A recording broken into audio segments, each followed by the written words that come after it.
Realmente eu sempre fui muito inquieto, né? Sempre quis fazer as coisas acontecerem, sempre fui muito determinado e falando, eu vou construir uma história. Eu gostaria que meus filhos um dia olhassem para a história do pai e se orgulhassem de ter construído algo, né? Ser empreendedor é gerar emprego, é gerar riqueza para o país, é fazer alguma coisa acontecer, é fazer a diferença no mercado, é ter algum negócio que realmente seja admirado pelos outros, na forma que ele se conduz, na forma que ele se comporta, seja prestação de serviço como eu já fiz, seja produção de qualquer coisa, negócio que eu já entrei na minha vida, mas eu sempre fui muito, vamos dizer assim, muito determinado em relação a esse objetivo. Então eu sabia que algum lugar eu ia chegar, eu só não sabia onde. Ninguém como jovem pode imaginar onde pode chegar, mas eu observava muito, eu usava como benchmark, como referência os grandes empreendedores, os grandes empresários. Isso é muito importante, né? Eu acho que o jovem tem que ter a referência para se basear. É a experiência dos outros que você ainda não viveu que pode te iluminar o seu caminho, que pode te dar uma noção e abrir a sua visão, que eu considero uma das forças mais importantes do ser humano, é enxergar algo que eventualmente o outro não está vendo e se enxergar dentro desse contexto. Então, respondendo a tua pergunta mais objetivamente, eu me enxergava em algum lugar muito grande no futuro e eu queria estar lá. Eu não vou passar essa vida para ser medíocre ou ser só mais um. Eu vou tentar ser alguém especial e para isso eu me dediquei bastante. Medo e insegurança são intrínsecos do ser humano, é natural. A gente tem medo quando está numa altura e olha para baixo e tem sensação de frio na espinha. A gente tem medo quando a gente vai enfrentar um projeto e a gente não sabe o que pode acontecer. A insegurança é natural, é super natural. Para entrar em coisa nova, sair da zona de conforto, todos esses aspectos e todas essas situações geram medo e insegurança. Quem disser, mas pode ser o Warren Buffett, pode ser o Steve Jobs, pode ser o Bill Gates, você, eu, qualquer um que está nos vendo agora, disser que nunca teve insegurança ou medo em alguma situação. Agora, como você vai enfrentar o seu medo? A coragem foi definida entre as 500 maiores empresas do mundo como um dos itens mais importantes no sucesso dela. A coragem de investir, a coragem de acreditar, a coragem de enfrentar as crises, a coragem de ter criatividade, de não desistir nunca, de ter essa determinação. Tudo isso faz parte, vamos dizer assim, da definição do sucesso. Então,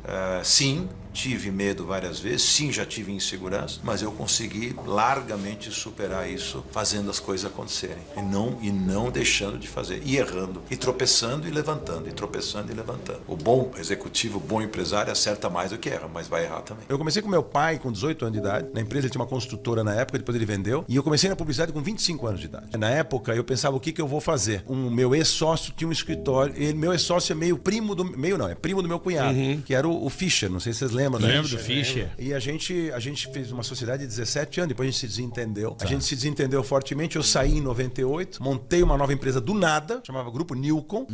A Nilcon eu montei, esse nome eu inventei. Em 4 anos, em 2002, já era líder de mercado.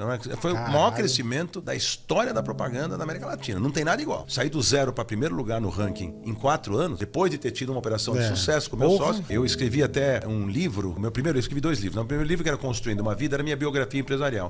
E tem uma frase dele na época que a gente não se acertou nem direito no quanto ele ia me pagar pra eu sair. A empresa valia mais do que ele acabou me pagando. A última frase que eu ouvi dele, quando eu falei, eu prefiro receber menos e estar livre pra fazer do meu jeito do que ficar com você. Então eu vou embora e recebi menos. Mesmo recebendo menos. Aí ele falou assim, vou te destruir no mercado. E só o mercado sabe o que aconteceu com a empresa quem dele. Destruiu quem? O mercado sabe o que aconteceu com a minha empresa, mas eu não tenho prazer nenhum em falar isso, não é isso? Eu não se deseja isso pra ninguém. Lógico. Eu não queria destruir ele. Eu queria que ele fosse feliz no espaço dele, do jeito dele. Você pode desejar mal pros outros, são uma das piores sensações que um ser humano pode ter. Eu sempre falo isso, falo pros jovens, inclusive. Não tenha inveja. Queira ter, mas não queira que o outro não tenha. Entendeu? Você pode querer ter. A tua ambição, ela é válida. Desde que ela não seja aquela ambição que vai passar por cima de todo mundo. Eu nunca na vida quis passar por cima de ninguém, puxar o tapete de ninguém, atropelar ninguém. E olha que tive a oportunidade de fazer negócio e eu não quis fazer desse jeito. Eu brinco que no Brasil, ser honesto não é difícil porque a concorrência é pequena, né? Fazia umas palestras que eu agora cansei um pouco de fazer. Ela chamava 7 forças que te levam ao sucesso. Uma das forças eu tive que incluir a força do caráter. Se eu morasse na Suíça e tivesse educação suíça, ou eventualmente até americana, eu diria assim, eu não teria 7 forças da minha palestra se eu fosse um suíço, um americano, ou um alemão. Não, porque não a força do caráter para eles é uma coisa intrínseca neles. No brasileiro, é uma coisa... Nós somos um povo de boa índole, mas nós somos um povo muito espertalhão num monte de sentidos. O que eu fiz, só para vocês entenderem? Onde eu sou mais eficiente? Primeiro que parar é a pior coisa do mundo. Eu podia, eventualmente, financeiramente, me acomodar e parar, porque já tinha conquistado todas as minhas metas financeiras, etc. Mas parar, a vida é como andar de bicicleta. Você parar de pedalar, você cai. E a verdade é assim, você não tem mais, você não é mais produtivo, se você não tá fazendo coisas, qual é a graça da vida, né? Eu sempre falo, você ficar de férias a vida toda, que graça pode tem? até diminuir, mas... Não, diminuir ok. Não, e é você se posicionar. Que seria do trabalho se não houvesse férias, que seria das férias se não houvesse trabalho. A graça das férias é até que você tá cansado e quer descansar. Então, a ideia aqui era, onde que eu sou mais útil, né? Eu brinco que o poder do homem tá na agenda vazia, não na agenda cheia. O que é agenda vazia? Aquela que eu faço. Eu não dependo dela. O Jeff Bezos é um cara também que começou, de novo, numa sala menor que essa garagem daqui. Dele. E olha onde o cara chegou e o cara conseguiu dominar o planeta, apesar dos Alibabás da vida e tudo. A Amazon ainda é a referência. Ainda é. O que eu sempre falo pros jovens também, sempre falo assim, seja curioso, queira aprender, sempre pergunte por que não. Nunca tem uma resposta não. É por que não, tudo pode ser feito. Olha esses caras como benchmark. Benchmark em inglês significa referência. Referência. Quem foram as referências? Para mim, as referências, eu posso acreditar grande parte do sucesso da minha vida empresarial, aí eu ter tido a humildade de entender que eu preciso ter referências, no Brasil e fora. Então, assim, quem são as pessoas que eu realmente admirei e por que esses caras são diferenciados? Sabe por quê? Porque eles têm uma visão, eles enxergam algo que ninguém tá vendo. Eles entendem o mercado e as necessidades que o mercado tem antes dos outros. Então, eles estão na frente do seu tempo. Então, pouca gente, não é tanta gente assim que consegue ter esse tipo de qualificação. Mas são caras que a gente tem que observar. Eu falei, porque eu quero fazer alguma coisa, eu quero ser relevante naquilo que eu vou fazer. Em tudo que eu me envolvo, eu quero... a régua é alta. Eu quero buscar o melhor possível. Do caralho. E tentar fazer o que o concorrente não tá fazendo. E nunca tá satisfeito. Ah, mas você nunca tá satisfeito. Meus caras falavam assim, conquistamos uma nova conta. Qual é a próxima? Vambora. Eu não consigo, assim, não consigo. É sempre motivado por alguma coisa. E isso, esse drive que esses caras têm. O que esse cara precisava mais? Não para. O cara já é o cara mais rico do mundo, já tem tudo que ele quer. Então não é a questão do dinheiro, é a questão da realização. O cara já tinha Tesla, pô. Tesla, tinha tudo. Eu tô vendo outro dia. Agora comprou o Twitter. O sucesso de um empresário tá em acertar mais do que errar. Tá?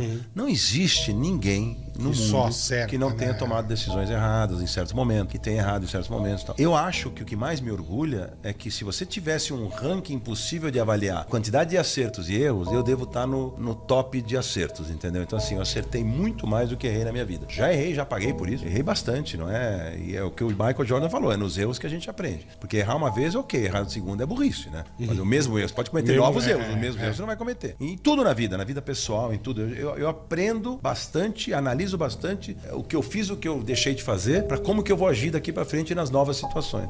A experiência cria uma história chamada repertório. Então, eu criei um bom repertório. O que mais me orgulha na vida não é porque essa campanha ou aquela campanha, ou esse negócio ou aquele negócio. É o repertório que eu consegui criar dentro da minha vida. É o conjunto da obra. Onde eu posso conversar com vocês aqui, ou com um político, ou com um médico. E eu vou ter sempre repertório para estar conversando num nível bacana com a pessoa, pelo fato de ter sido tão curioso e ter devorado tanta informação quanto eu injetei. Patrimônio vai, vem, é mais rico, menos rico. O que vale é o que você pôs dentro da cabeça. Eu falo pro jovem o seguinte, não adianta estar no Google, no teu celular. Você vai numa entrevista de emprego, o cara vai perguntar uma coisa, você vai olhar no Google a resposta, ele vai contratar o Sergey Brin, que é o dono do Google, não você. Então assim, tem que estar aqui dentro. Que a única hora que isso vai embora é ou se você teve demência na velhice, ou Alzheimer, ou você morreu. Que de resto ninguém te tira o que você botou pra dentro da tua mente. O teu universo de informações que você adquiriu, a tua cultura, é diretamente ligado ao teu volume do teu interesse. Você tem interesse, você vai buscar. Eu fico surpreso demais com a falta de nível intelectual de muita gente com quem eu converso. A futilidade, a bobagem, as coisas não entram a fundo em nada, não se interessam por nada. E pega empresário, pega diretor de empresa. Vou dar um exemplo. O cara atendia a conta da Danone, que era... Aí eu perguntava pra ele, escuta, fala pra mim. Você tá atendendo a conta há quanto tempo? Tô há 2 anos, tá legal. Qual que é o consumo per capita de lácteos do Brasil hoje? Ele sabe, porque ele tá no... é tantos, 8 quilos, 7 quilos, ano. Legal. E da França? Que são os reis? Não, isso eu não sei, Fran. Você não sabe. Você não tem. E no mundo? E quanto que o Brasil representa? Você tem uma macrovisão das coisas? Você perguntar pro cara quem é o primeiro-ministro da Inglaterra, não sabe. Então, o nível de informação do brasileiro médio é muito abaixo do que deveria ser. E não é por falta de oportunidade que muitos caras saem de uma universidade mais crus do que deveriam. A universidade te dá um currículo. A tua formação acadêmica depende de você. Porque se você quer aproveitar, você sabe que é muito legal no colégio americano, eu estudei em colégio americano, meus filhos também estudam, que eu acho espetacular essa escola. E é o seguinte, seguinte, você pode decidir, o Carioca é melhor que eu, por exemplo, ou mais interessado que eu. Tá. Ele pode fazer, nós vamos passar de ano do mesmo jeito, mas ele vai escolher mais coisas para fazer. Perfeito. Ele vai escolher outras matérias, ele vai escolher ficar mais difícil lá você a matemática monta dele. o seu, Você, de acordo com... Não é todo mundo que é igual. Perfeito. Então, assim, e eu falo, e pro jovem que tá nos ouvindo, porque eu gosto de falar com o jovem, assim, fica curioso, se você ficar curioso, você jogar para dentro informação, isso vai te ajudar muito lá na frente, vai fazer a diferença na tua vida. Antigamente, ser especialista em alguma coisa era bacana. Eu sou especialista nisso. Hoje, ser generalista é muito mais importante. O que você pode fazer por você mesmo é criar esse conteúdo bacana dentro de você, é você se informar, quando na fase acadêmica, mesmo depois da faculdade, continuar aprendendo o resto da vida.